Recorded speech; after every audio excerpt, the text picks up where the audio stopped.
ராமாயணாவும் ஒரு ப்ராபகேண்டா ஃபிலிமா?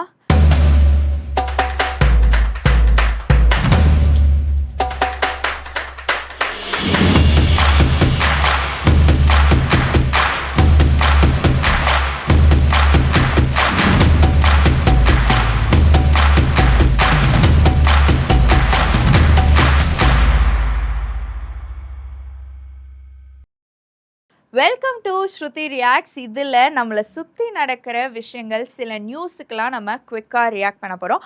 அந்த வகையில் இன்னைக்கு நம்ம என்ன நியூஸ் எல்லாம் ரியாக்ட் பண்ண போகிறோம் அப்படின்னு பார்த்தோன்னா, ஃபர்ஸ்ட் ஏற்கனவே சொன்ன மாதிரி ராமாயணாவுடைய ட்ரெய்லர் இன்னைக்கு காலையில் பிரம்ம முகூர்த்தத்தில் வெளியாகியிருக்கு. ஸோ இந்த ட்ரெய்லரை பற்றி, அதில் வந்து கிராஃபிக்ஸ் பற்றி, ஆக்டர்ஸ் பற்றிலாம் நம்மளுடைய சினிமா சர்க்கிளில் இன்னும் நிறையா பேச தான் போகிறோம். ஸோ இங்கே என்ன பேச போகிறோம் அப்படின்னு பார்த்தோன்னா, இப்போ ஏற்கனவே சோஷியல் மீடியாலலாம் நிறைய கமெண்ட்ஸ் எல்லாம் வந்து ஜென்ரேட் ஆக ஆரம்பிச்சிருச்சு.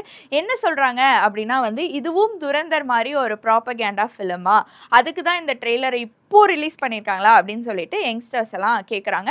ஏன் அப்படின்னு பார்த்தோன்னா, இப்போ தான் சிஜேபியோடைய ப்ரொட்டஸ்ட் வந்து முடிஞ்சிருக்கு. இன்னும் அந்த சூடு கூட ஆறலை அப்படின்னு கூட சொல்லலாம். ஸோ இந்த சிஜேபி ப்ரொட்டஸ்ட் முடிஞ்ச உடனேயே வந்து, அதுவும் ராமாயணா ரிலீஸுக்கு இன்னும் டைம் இருக்குது, தீபாவளிக்கு தான் வந்து ரிலீஸ் ஆகுது அப்படிங்கிறப்ப எதுக்கு இப்போ வந்து அதோடைய ட்ரெய்லரை வந்து ரிலீஸ் பண்ணணும்? ஸோ இதுவும் ஒரு ப்ராபகேண்டா ஃபிலிமாக மாறுதா அப்படின்னு சொல்லிட்டு யங்ஸ்டர்ஸ் எல்லாம் சோஷியல் மீடியாவில் வந்துட்டு கேள்வி கேட்குறாங்க. ஸோ இது வந்து ப்ராபகேண்டா ஃபிலிமா இல்லையா அப்படிங்கிறது எனக்கு தெரியல. பட் என்னோட குவெஸ்டினும் அதாக தான் இருக்குது. ஏன்னா தீபாவளிக்கு ரிலீஸ் ஆக போகிற படத்துக்கு எதுக்கு இப்போவே ட்ரெய்லர் ரிலீஸ் பண்ணி ப்ரமோஷன்லாம் கொடுக்கணும் அப்படின்னு சொல்லிட்டு என்னோட கேள்வியாகவும் இருக்குது. ஸோ நெக்ஸ்ட் நியூஸ் என்ன அப்படின்னு பார்த்தோன்னா, சிஜேபியை பற்றி பேசியிருந்தோம். ஸோ அதுக்கு ரிலேட்டடாகவே அடுத்த நியூஸ் என்ன அப்படின்னா, சிஜேபி வந்துட்டு டெல்லியில் வந்துட்டு இந்த நீட் வினாத்தாள் கசிவை எதிர்த்தும் முன்னாள் கல்வி அமைச்சர் தர்மேந்திர பிரதான் அவருடைய பதவியை ராஜினாமா செய்யணும் அப்படின்னு சொல்லிட்டு சில டிமாண்ட்ஸ் எல்லாம் வச்சு ப்ரொட்டஸ்ட் பண்ணியிருந்தாங்க. ஸோ சிஜேபியை சப்போர்ட் பண்ணி இந்தியாவில் நிறைய ஸ்டேட்ஸில் வந்து யங்ஸ்டர்ஸ் எல்லாம் வந்துட்டு அவங்களும் அவங்களுடைய ப்ரொட்டஸ்ட் வழியாக அவங்களோட சப்போர்ட்டை வந்து கொடுத்துட்டு இருந்தாங்க.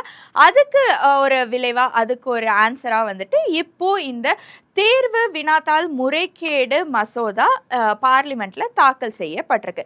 இதில் என்ன சொல்லியிருக்காங்க அப்படின்னா, இந்த வினாத்தாள் கசிவில் ஈடுபட்டவங்களுக்கு 10 கோடி அபராதம்லேருந்து 10 ஆண்டுகள் சிறை தண்டனை வரைக்கும் கொடுக்கப்படும் அப்படின்னு சொல்லிட்டு சொல்லியிருக்காங்க. ஸோ இது வந்து அவங்களுடைய ப்ரொட்டஸ்ட்கான ஒரு நல்ல ஆன்சர்னு கூட சொல்லலாம். அதில் என்ன ரியாக்ட் பண்ண போகிறேன் அப்படின்னு கேட்டிங்கன்னா, இப்போ தமிழ்நாட்டிலும் வந்து நீட் இந்த சிஜேபியை சப்போர்ட் பண்ணி ப்ரொட்டஸ்ட் நடந்தது.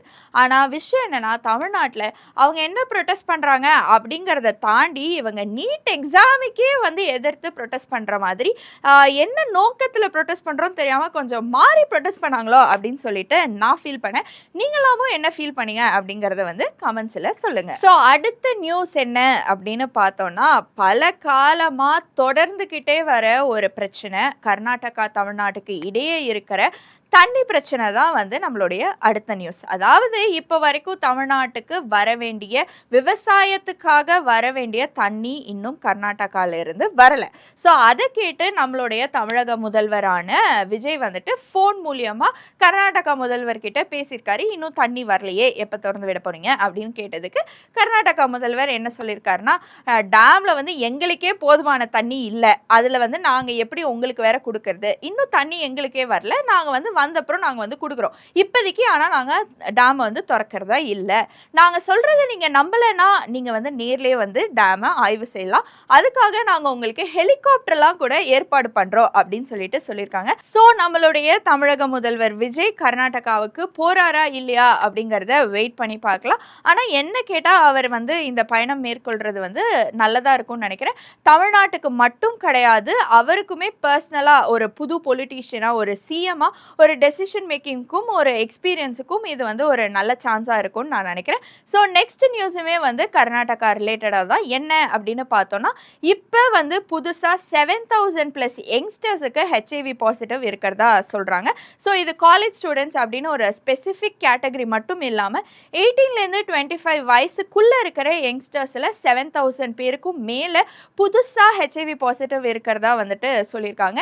ஏற்கனவே என்ஏசிஓடைய கணக்கெடுப்பின்படி கர்நாடகா தான் வந்து இந்தியாவிலேயே வந்து 3rd லார்ஜஸ்ட் ஸ்டேட்டா இருக்கு.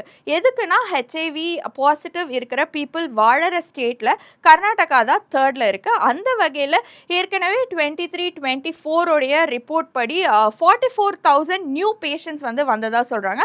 ஆனா இப்போ 25, 26ல அதெல்லாம் தாண்டி 66,000 கிட்ட அது வந்து இன்க்ரீஸ் ஆயிருக்கு அப்படின்னு சொல்லிட்டு சொல்றாங்க. அதனால கர்நாடகா முதல் ஸ்டெப்பா என்ன பண்ணியிருக்காங்கன்னா, எல்லா காலேஜ்லயுமே வந்து எல்லா ஸ்டூடெண்ட்ஸுக்கும் HIV டெஸ்ட் கம்பல்சரியா எடுக்கணும் அப்படின்னு வந்துட்டு சொல்லியிருக்காங்க. இதுதான் ஆக்சுவலா நியூஸ். இதுல என்ன அப்படின்னு பார்த்தோம்னா, இந்த HIV டெஸ்ட் மட்டும் இல்லாம எல்லாருக்கும் ஒரு ப்ரிகாஷன் கொடுக்கறது வந்து நல்லதுன்னு நான் நினைக்கிறேன். கம்பல்சரியா இந்த HIV ரிலேட்டட் அவேர்னஸ் கொடுக்கறதும் இதுல ரொம்பவே முக்கியமான விஷயமா இருக்குன்னு நான் நினைக்கிறேன். So the final news, the sports news என்ன அப்படின்னு பார்த்தோம்னா, இந்தியன் கிரிக்கெட் பிளேயர், அதாவது வெல் நோன் இந்தியன் கிரிக்கெட் பிளேயரான ரஹானே எல்லா ஃபார்ம் ஆஃப் கிரிக்கெட்ல இருந்தும் அவருடைய ரிட்டையர்மெண்ட்டை அனௌன்ஸ் பண்ணிட்டாரு. அவர் ஒரு அன்டிஃபீட்டட் கேப்டன் கூட சொல்லலாம். ஏன்னா ஒரு டெஸ்ட் சீரீஸ்ன்னு போது 6 மேட்ச்ல 4 மேட்ச் வின் பண்ணியும் 2 மேட்ச் டிரா பண்ணியும் ஒரு அன்டிஃபீட்டட் கேப்டனா இருந்திருக்காரு.